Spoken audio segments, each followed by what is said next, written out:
Good afternoon, everyone. I hope everyone is having a fantastic day so far. So today is Thursday, May 13th. I'm having a few issues with my green screen back here, so if I'm kind of fading into it, please ignore that. Today, I want to talk about generations, meaning baby boomers. We have post-war, we have boomers 1, boomers 2, millennials, Generation X, Gen Z. I want to talk about all of our generations because every generation has made themselves known in one way or another. Me, I'm a baby boomer too. Okay, and raising a Gen Z child. And I know that lately there have been situations, especially last summer, where sometimes boomers and millennials and especially Gen Zs didn't always get along or agree with how things should happen. What should happen, especially with all the protests last summer. Baby boomers, remember civil rights with Martin Luther King, with Malcolm X. And now we have these Gen Z kids who are basically speaking up and making themselves known in a way that baby boomers did not. And at first I didn't really agree with everything that they were doing. I do believe in peaceful protests. I do not believe that we should break windows or anything. When during civil rights, when Dr. King was marching, we weren't going around breaking windows and what have you. But then again, the time was different, because if we did, we would have been, hosed down with the fire hose, attacked by, German Shepherd dogs, police dogs, or worse, shot. Or someone would come to our house at night and, pull us out of our home and lynch us, or we would just disappear. Now things aren't necessarily happening like that now, but we are getting exterminated in different ways. And I'm just talking about African Americans. But in terms of, generations and, Gen Z as a whole, they're making themselves known, and they're not taking any crap for the most part. They're staying true to themselves. They're standing their ground, and they're saying, no, we're not going to deal with this. We're not going to do this. You cannot treat us this way.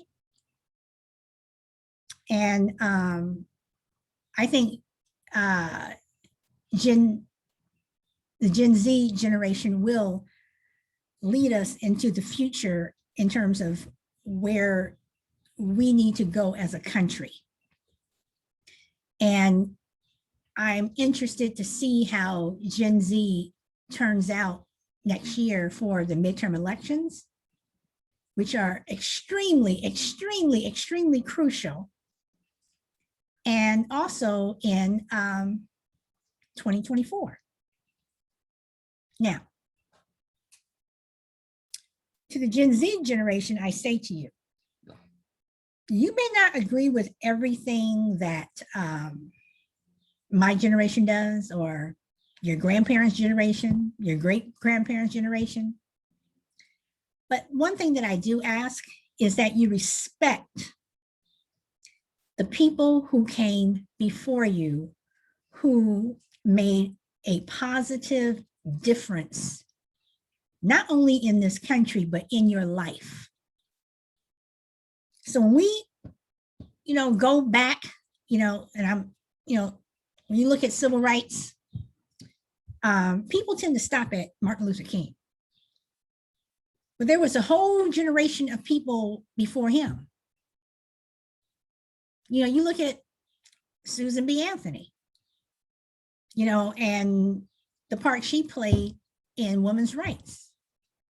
But unfortunately, those women's rights did not transfer over to women of color. You know, women of color didn't get a chance to vote until the Voting Rights Act of 1965. So in 1919, when, you know, women were allowed to vote, you know, or in 1920s and 30s and 40s and 50s, and the early part of the 60s, when, you know, white women were allowed to vote, women of color were not. People of color were not. So, you know, you have to always remember the people who came before you, who made a difference so that you can be where you are. And that is why I say this to these athletes out there who are making millions and gazillions of dollars and living in these multi-million-dollar homes. Don't forget about the people who had issues and, you know, could not stay in the same hotel as their team, or if they played a game or whatever, you know, you play the game and then you leave, especially if it was a sundown town and you were going to the next town or whatever, you know, or, you know, you had to get out. I don't care if you are Jackie Robinson. I don't care if you are Muhammad Ali. This is a sundown town. It's almost sundown. Get out. So to these athletes, I say to you, remember where you came from. But for these generations, we have generations of people who have experienced so many different things, you know, be it war, be it civil rights, be it floods, famine, the Depression. And I'm not talking about, you know,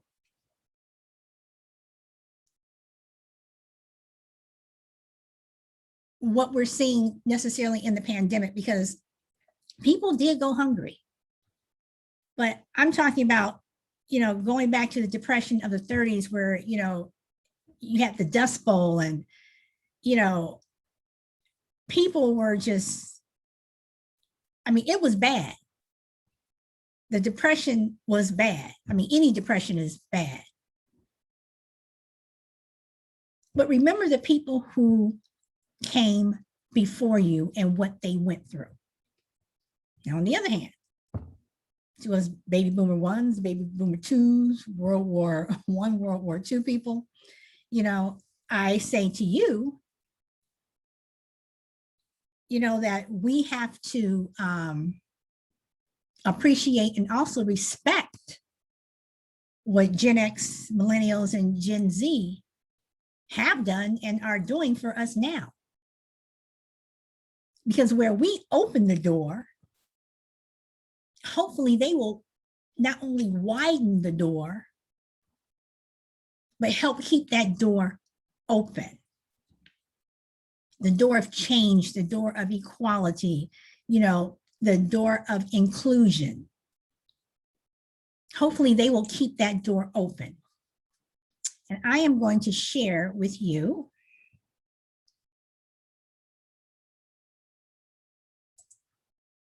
share my screen here.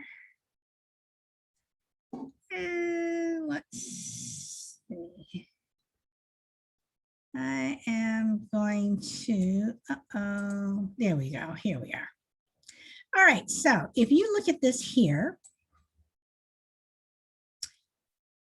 age by generation, we have Gen Z goes technically from 1997 to 2012. Ages 9 to 24, millennials, 1981 to 1996, 25 to 40. Gen X, 1965 to 1980, 41 to 56. Boomers 2, 1955 to 1964, 57 years old to 66 years old. Boomers won. 1946 to 1954, ages 67 to 75. Post-war babies, 1928 to 1945, they should be 76 years old to 93 years old. And we have World War II babies, born 1922 to 1927. So those would have been people who fought in World War II. So World War II, of course, was, in the 40s, 37, I do believe, to 45. So those would have been people who fought in World War II, and they are ages 94 to 99. So you look at this chart and you see the history behind all of these generations, the experience behind these generations. We're seeing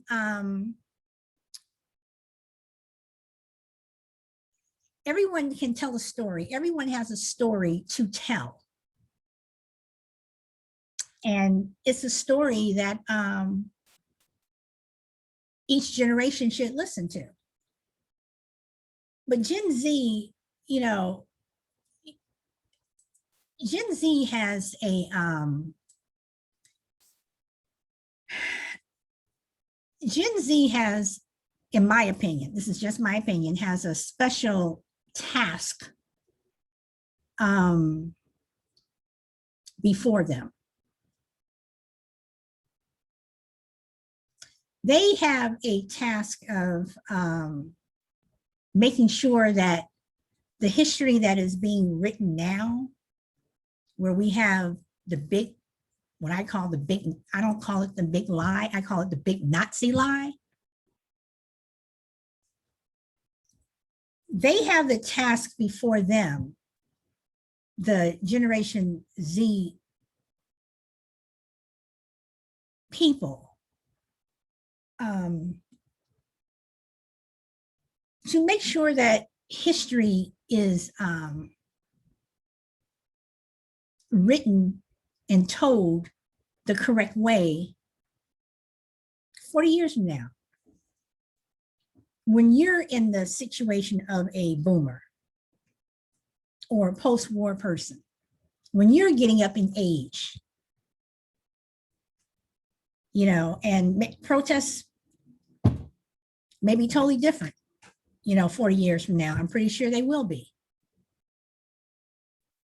But in terms of fighting for your rights and civil rights and what have you, the message still stays the same. The message is still equality and inclusion. So when you tell a story, or you tell your grandkids or your great-grandkids or your children, it's up to each generation to make sure that every story is told correctly and to propel the next generation into a situation where they have it better than the generation before them. But unfortunately, in America, because this is such a complex country,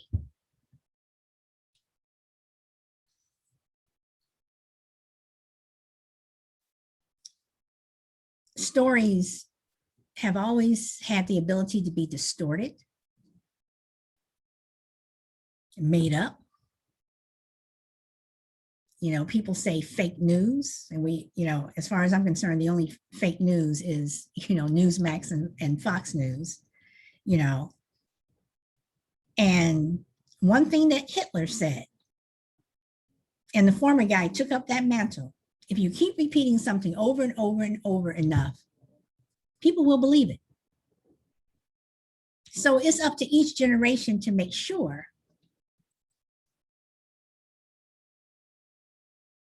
that that doesn't happen.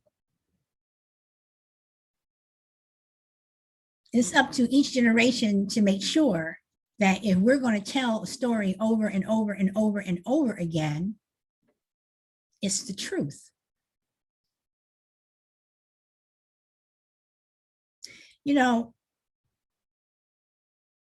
during Hitler's occupation of Germany, you have someone who was born in Austria and went to another country to become a tyrant. He was a tyrant for, a little under 10 years. But he had been doing things to get him to that level. And I see the same thing with the former guy.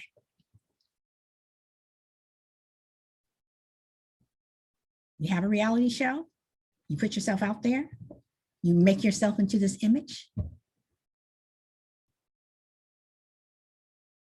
Go to a correspondence dinner where the president of the United States disses you, then you get pissed off and say, I'm going to run for president, and then you start just saying things about people and doing things and, causing havoc where people who are like you like what you have to say. And you say it over and over and over again. One thing I do believe that the people of Germany, back during World War II, when Hitler was alive, I think at some point they woke up. And they realized that this man is evil. He's wrong. He's lying.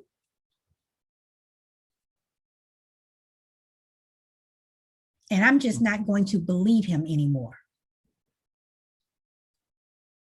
But unfortunately, by that time, Hitler had done so much damage and had murdered over 6 million people, if not more,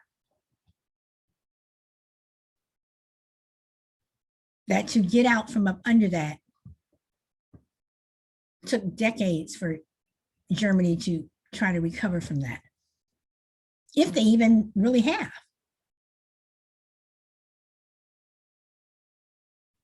So flip over to the United States, where we have people and factions who are constantly lying to us, to you, to me, to my neighbor, to your neighbor. And it's up to each one of us to take information, decipher it. And sometimes you have to do your due diligence and ask yourself, is this really the truth? Is this something I really want to believe? Is this just a load of crap that somebody's throwing out and they see what sticks? You keep throwing it out, throwing it out, throwing it out, and we see what sticks to the wall. And each generation needs to make sure that whatever is happening in our time, when it's our turn, that we take all those lies that stuck to the wall and we take them down.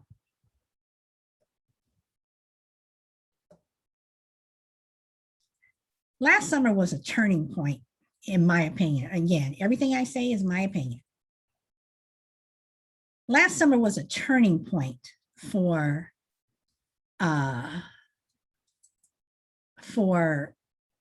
the United States.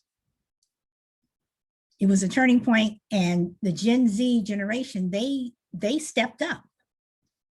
They stepped up, and you know, they made their voices heard, and because of them, many people who have been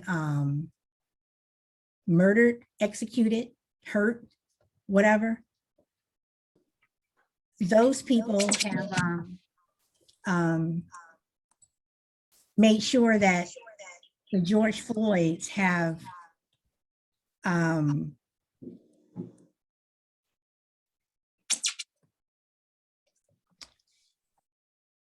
remained relevant, even though I think just George Floyd alone will always be relevant. But again, I say to you, let's respect each generation. Okay, and I'm gonna put this back up on here because I want to, here we go. All right, so Gen Z is from ages 9 to 24. All right, so let's talk about what a 9-year-old could do. Okay, so I'm Gen Z, I'm 9 years old. All this stuff is going on. Can I really make a difference? Yes, you can. Because when you're at school, you're in the schoolyard, or you're out and about playing with your friends and what have you, and someone says something nasty about someone else, be it someone of a different color, of a different race, or they're just being mean, and they're saying something that's not true. That's when you step up and you say, leave this person alone. What you're saying is not true, blah, blah, blah, blah, blah. Okay, then we go to, you're 24 years old, you're Gen Z, you're 24 years old, and all this stuff is just happening around you. You have mass shootings, you have, police shootings, you have, just all these different things that are, going on around you. You're hearing things from the news about the election was stolen, lots of things. And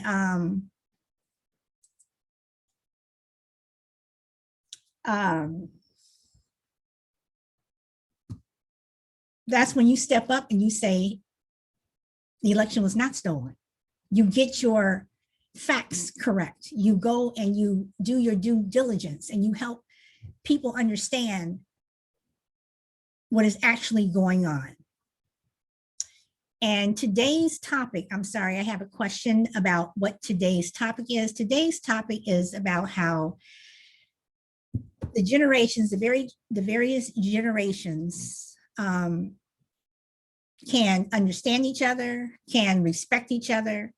And I'm really kind of honing in on Gen Z and what they can do for this country, and how they can help propel us, to a different level. Gen Z can propel us to a different level on a political spectrum, on a social spectrum. They can propel us just in terms of doing what's right. And from what I've seen from last summer, Generation Z came out and they really they took up the mantle. They took up the mantle.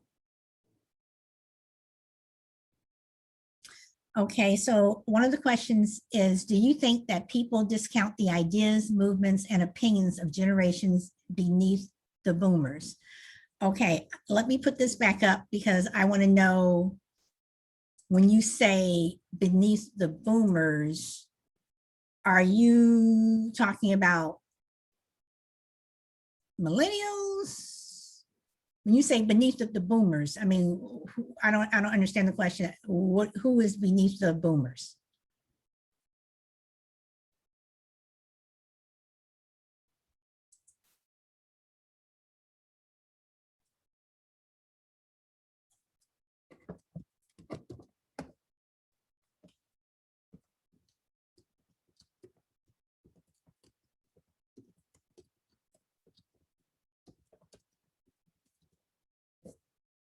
Oh, generations younger than boomers. Okay, so, all right. So,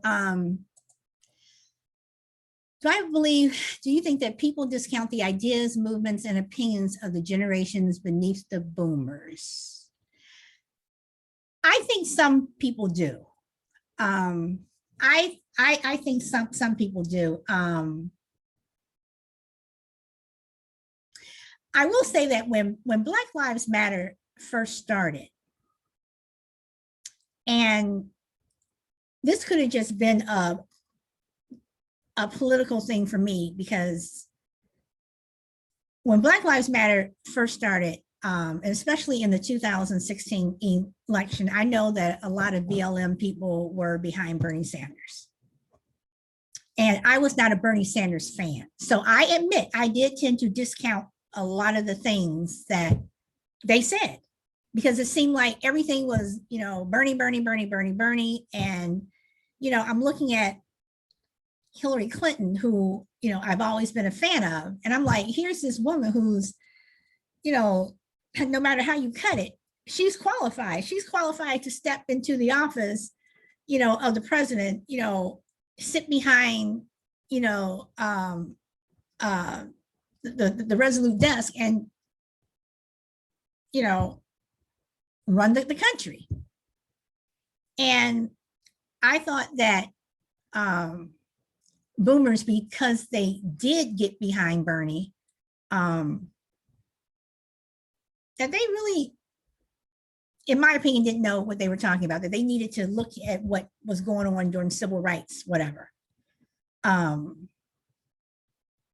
Okay, and then the question is, I have heard older people say that they haven't lived and don't know what full force discrimination is, and their approach for fighting politically or racially is not the way to do it. Okay. I've heard that too. And I do agree with that. I agree with that to a point, because what we went through as boomers too, and what our parents went through, let's see, our parents would have been, at least my parents, post-war boomers, 1928 to born 1928 to 1945. I mean, we're talking about, not being able to use the water fountain. You had colored and you had white. You had, as they would say at a movie theater down south, when you go to a movie theater, the Black people had to sit in heaven, and heaven was the balcony. If there was a court trial or something, Black folks were regulated to heaven, which, when you think about it, okay, I'll go to heaven, you stay down here in hell, but if you don't mind, do you mind just joining in the conversation so we can have a back and forth, or no?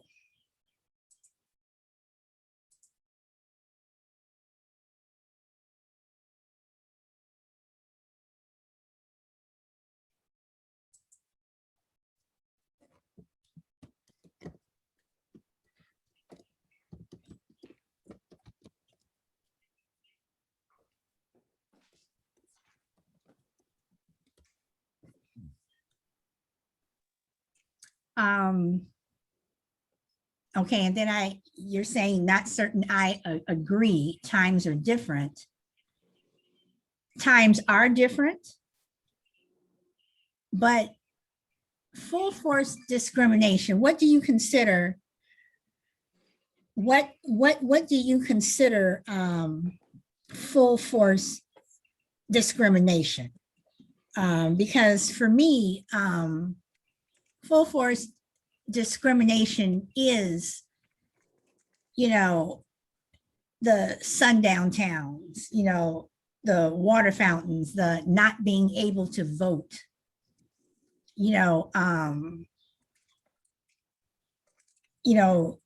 if you're accused of whistling at a white woman, you're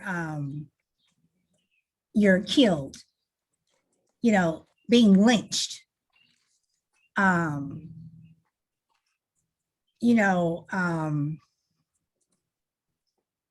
whites, and as you say, whites only signage, that's full force. So yes, times have changed and the struggle is different, but it's still the same. It is still the same. And I wish I had a Gen Z or a millennial on the show now who could, tell me I'm wrong, or, put in a little bit more, whatever, from their point of view, because I'm giving you my point of view as a boomer too. Okay, not a boomer number one, I'm a boomer number two. So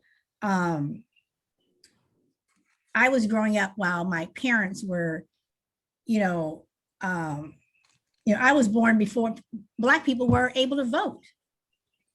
And even that, when I think about that, it's like now it's like I can go and vote and it's no problem.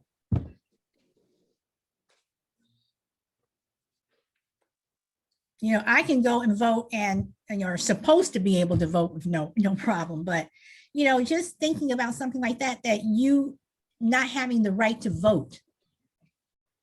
So, it would bother me that even when, BLM first started and what have you, how many of them actually went out to vote in 2016? They didn't turn out the way that they should have. And then I'm going to say again what I was saying about Bernie Sanders.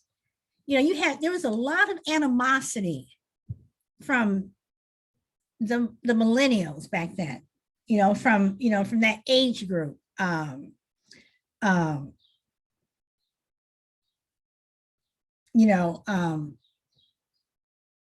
Upset that, Hillary Clinton got the nomination. And I would hear things like, Bernie had 10,000 people at his rally and, Hillary only, had a couple of hundred or a couple of thousand, whatever. And my opinion was always, I don't care if you have 1 million people at a rally. If those 1 million people don't vote and only one person shows up at my rally and that one person goes to vote and I won by 1 vote, that's the only thing that matters. And one thing that millennials tended not to do is vote, whereas boomers and post-war, and World War II babies, we went and we voted. You got 80, 90-year-old men and women standing in line for hours just so they can vote. And that's something that, millennials didn't do. So now we have Gen Z, and I'm wondering, I'm hoping that you step up to the plate in 22 and in 24 and you vote.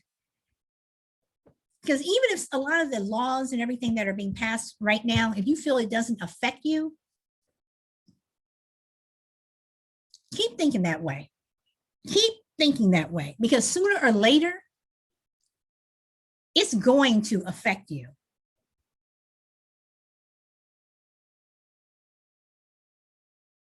Sooner or later, these laws are going to affect you. Like they say, first they came, for the Black people. Then they came for the Jewish people.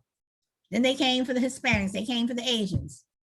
And then you wake up one day and you say, now they're coming for me. And they will. They will come for you. I guarantee you, they will come for you. They will find a reason to come for you. If you don't fit in this particular category, they will come for you. Look at what they just did to Liz Cheney. She dared to say and tell the truth that the 2020 election was fair. It was not stolen. And what happened? All these Republicans hung her out to dry, turned on her.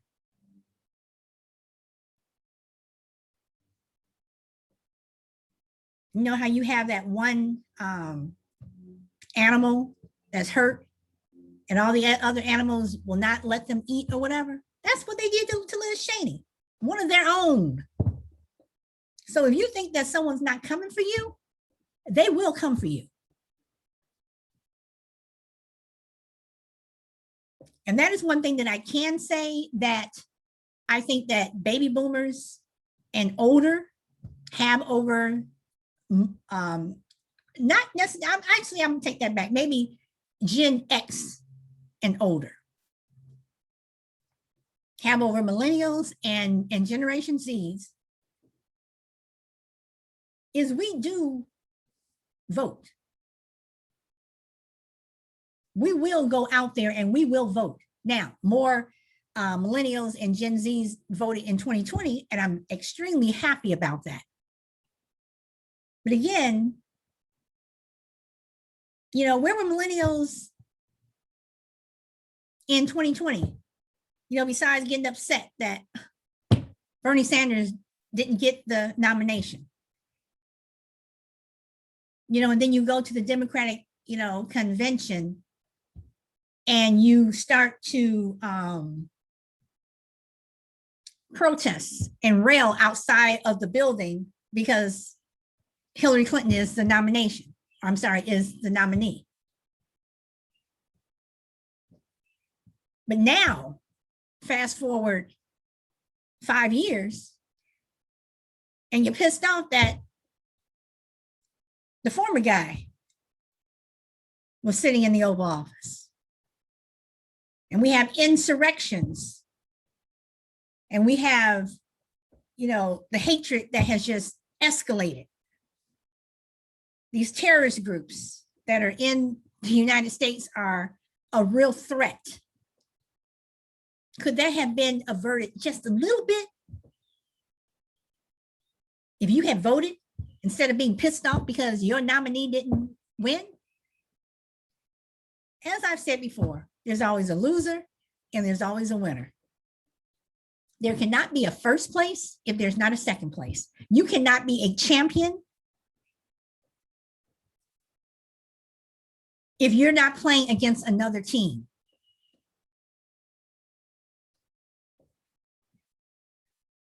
Everyone cannot win. And as I've said before, I've lost many times. Okay, I lost. Does it hurt sometimes? Yeah, it does. Does it piss you off sometimes? Hell yeah. But it's not going to stop me from moving forward and trying to make sure that, you know, my life is not made better by me supporting the other person. Because by not going out and voting in 2016, and I say this to anyone who call themselves a Democrat, or you want to call yourself a centrist, whatever, a progressive, whatever. If you sat out the election, you didn't vote for the former guy, but you sat out the election because you were pissed, you helped create the monster that is the former guy. You helped create the monsters that are the Republican Party. You helped boost and co-sign every time Mitch McConnell opened his mouth. Every time a Republican went in there and co-signed for one of the former guy's nominees to put in his cabinet, you co-signed for Stephen Miller, Goebbels, the Nazi Goebbels. You co-signed for all of that because you were pissed off.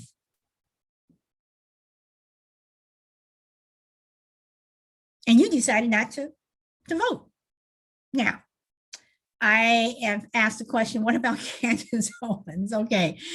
I talked about Candace Owens the other day, and she is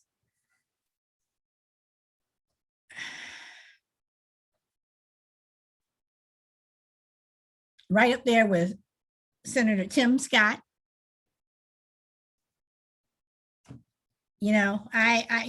Candace Owens, she's going to do what she wants to do. And, she thinks that when she says things that like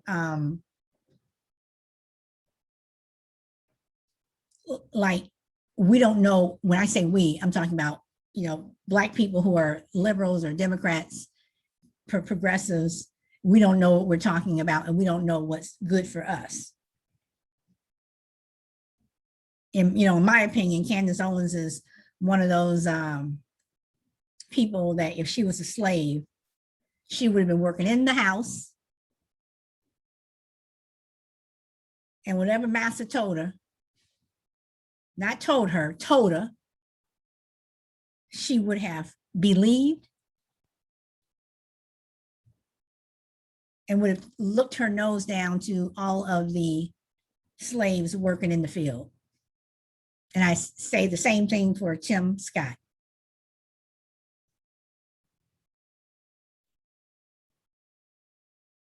So I just say that I look at a Candace Owens who, she could run for office one day. I hope she doesn't. But these are reasons why we have to vote. There is absolutely no sense when you look at the state of Florida,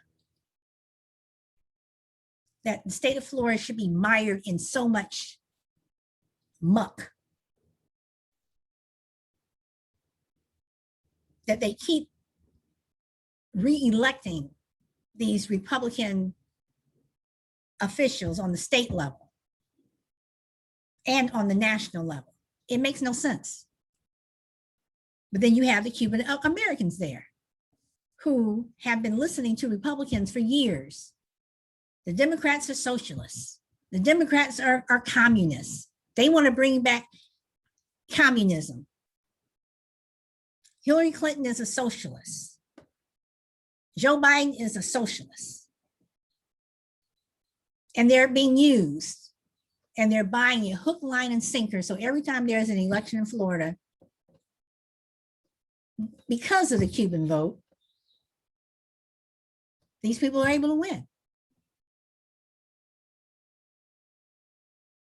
And one day, maybe you will wake up and realize you're being used, people, you're being used.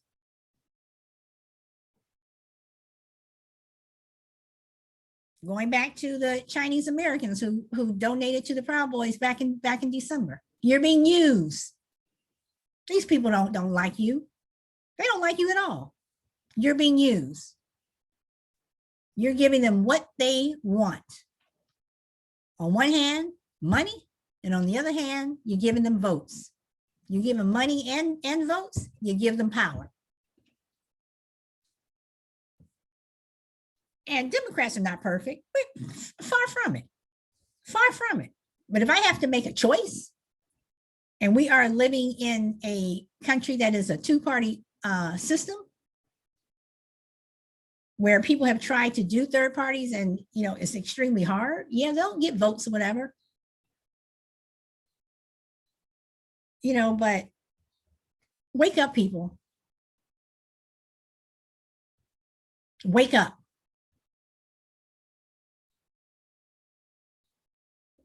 So, looking at Generation Z and millennials,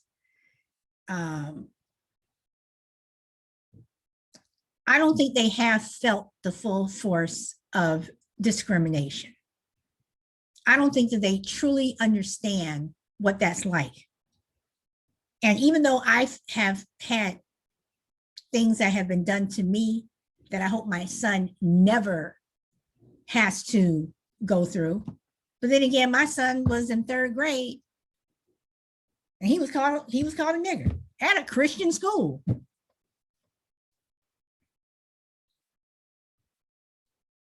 The principal tells me, oh,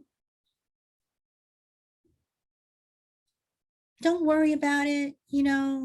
It's just a word. she was white. No, it wasn't just a word.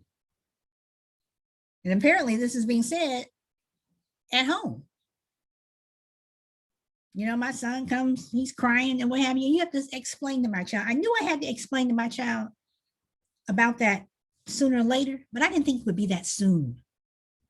But then again, going to a school with white folks is bound to happen. And I should have known, because growing up, I went to school with white folks, you know, but you want to protect your children. And I know that my parents went through things, especially my father, growing up in Alabama. He refused to go back down south, would not go back down south, ever. And he never told us why, but we found out why. And I'm not going to say why, but we found out why.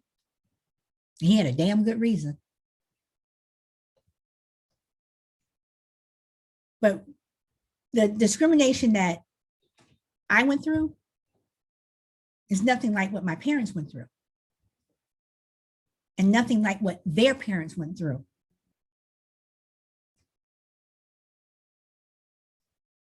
I mean, my maternal great grandfather was a white man.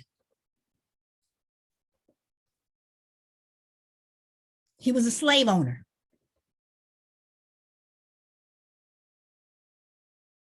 Who raped my great-great-grandmother. That's discrimination. That's racism. That's sexual assault. So yes, times have changed. But have they really? Have they really? I mean, like they say, we're living in Jim Crow 2.0. We're looking where, you know, our very right to vote is in peril. And for some of us, our very right to exist. So while I applaud the Gen Zs and the millennials for taking the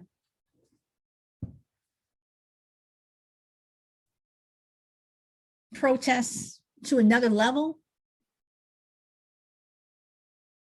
I don't want anyone breaking windows. I don't want anyone, you know, committing violence. That I do believe we should fall back to Dr. King, and it should be peaceful. But I still say, remember where you come from. Remember the people who came before you. You know, when Barack Obama, then President Barack Obama, stated that Harriet Tubman would be on the $20 bill by 2020, and then that was nixed by the former guy, but I know it's back in the works where she will be on the $20 bill.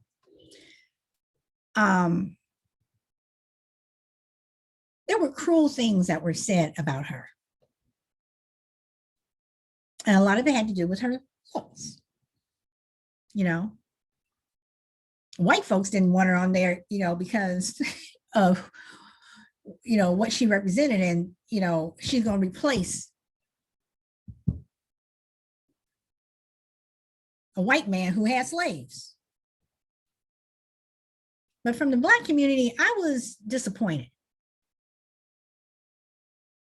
And you're going to, you know, talk about her looks and what have you. And these were your millennials. These were your Gen Zs. Do you know what this woman did for you? Did for us as a culture, as a people? I mean, she was a slave. And through her entire life, you know, you read about Harriet Tubman and things tend to stop when she's like in her 40s. But if you continue to read about her, you read about the things that she did in her 60s and 70s, and 80s. This woman was still fighting until the day she died. She went back south countless times to bring slaves to freedom through the Underground Railroad. Could have been one of your, relatives. And you're going to diss her? So again, I go to your Gen Zs and your millennials, know where you come from. Because we went through a lot of crap. Go visit those slave cemeteries where the headstones are absent, but they're there. These nameless people who put up with so much shit and so much crap, being beaten and sold and raped for you, for me.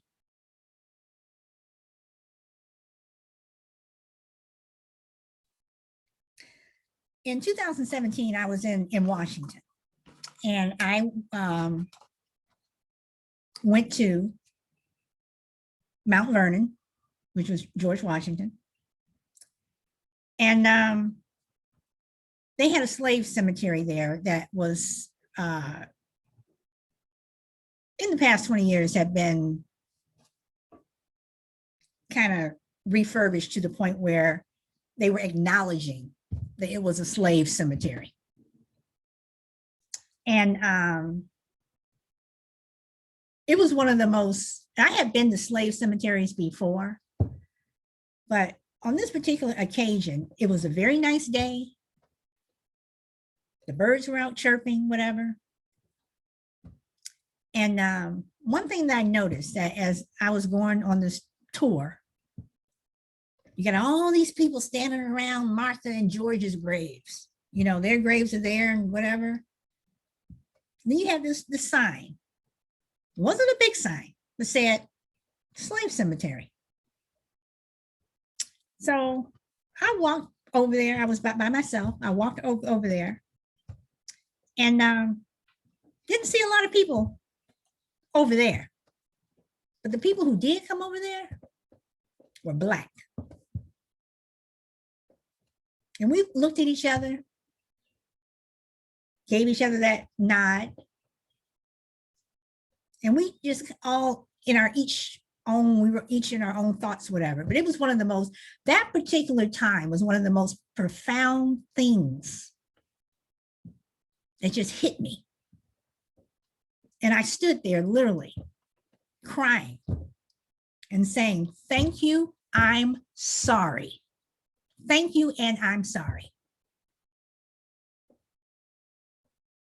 So when you want to diss Harriet Tubman,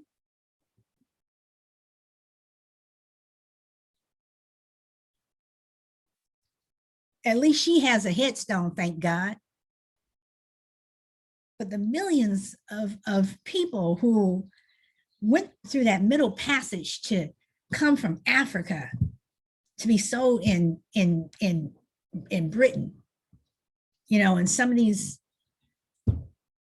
other places before they finally made it to America. Those are the people that you need to appreciate.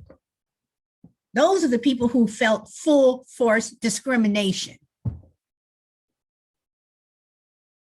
Those are the people. We forget about them.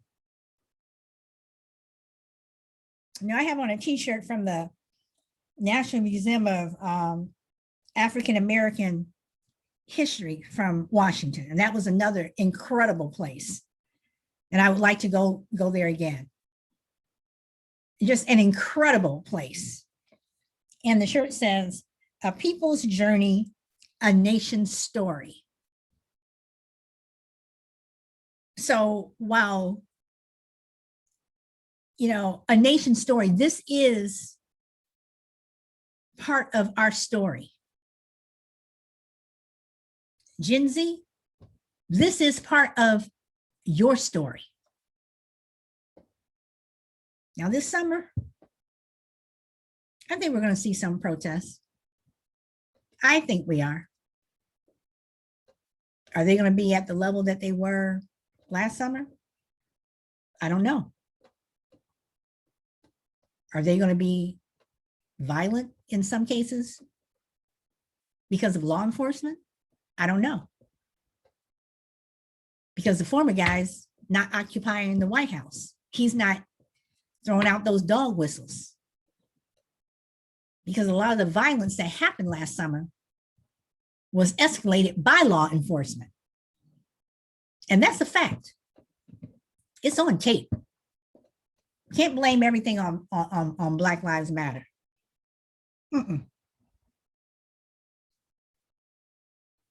But, you know, I have to say that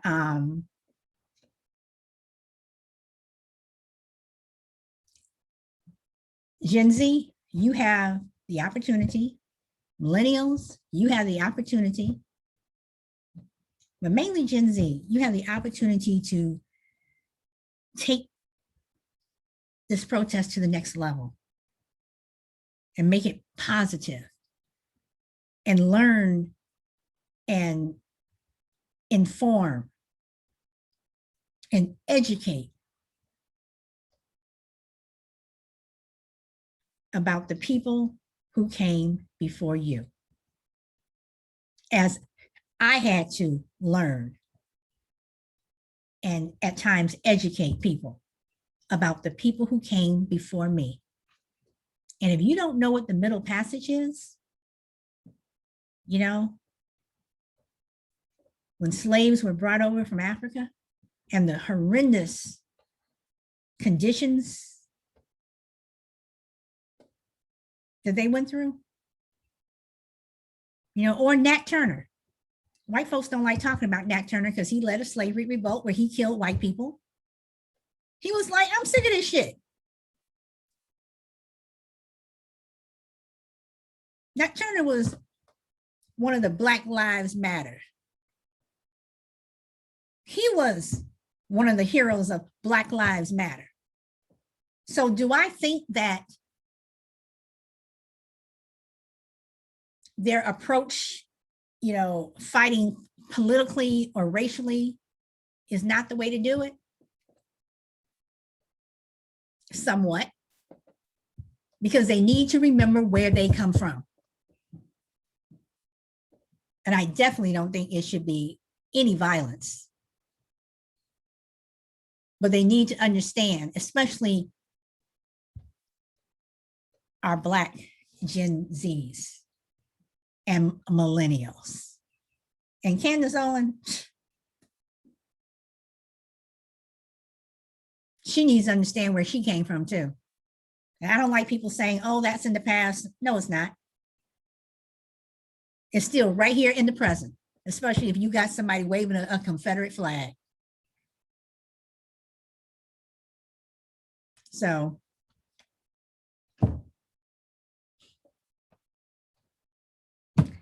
my hour is about up. Once again, you know, thank you for listening. And always speak your truth. Speak the truth.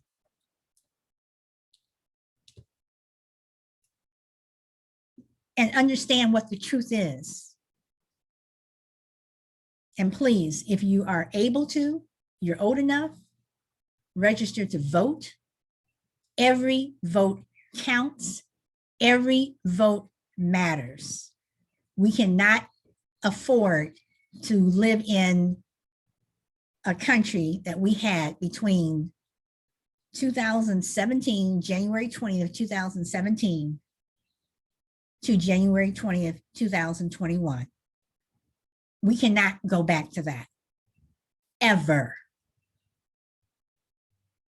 And we can never allow another January 6th, 2021 violent, murderous insurrection to ever happen again. We need to have more January 5th, like what happened in Georgia. We need to have more of those, where Reverend Warnock and John Ossoff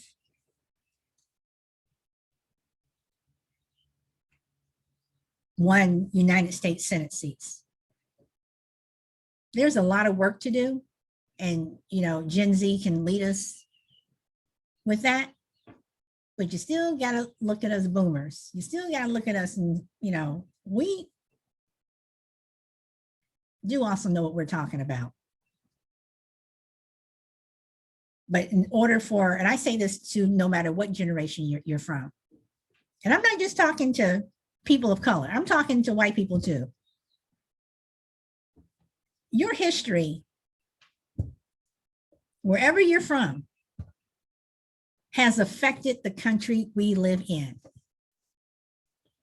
If your people were slaveholders, it affected this country.